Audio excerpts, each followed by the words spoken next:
大家好，我如新分享 Kevin， 今日介紹咧係朗逸峰5座嘅 C 單位，實用面積係974尺，而家帶大家介紹下。大門口位置咧係用咗子母門嘅，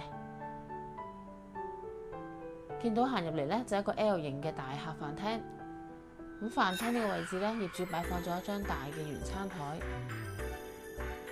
呢邊係客廳啦，成個感覺咧都好歐陸式嘅設計。睇埋露台出邊嘅景觀啦，非常之開揚，全山景。裝修咧都係唔錯嘅。咁睇埋廚房，啦好闊落啦，有窗。行入啲咧就係工人房啦。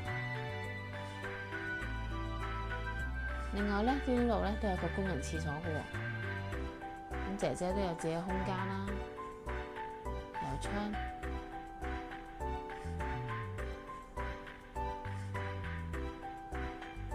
我哋褪翻出去睇下先。褪翻出嚟咧，另外一邊咧就係浴室，係一個客廁嚟嘅。好啦，睇下啲睡房啦。呢間咧係一間細嘅睡房啦，分體式冷氣機，都可以擺到床同衣櫃嘅。咁景觀都係全山景。一個大嘅玻璃窗，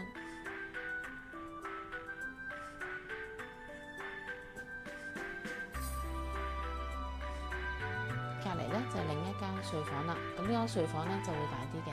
咁見到放咗一個好大型嘅衣櫃，仲有放咗張雙人床啦。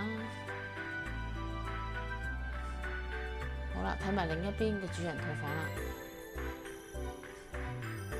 左手邊咧有一個衣帽間啦，呢邊咧就係浴室，有窗。呢度咧可以放嘅衣櫃放到上頂，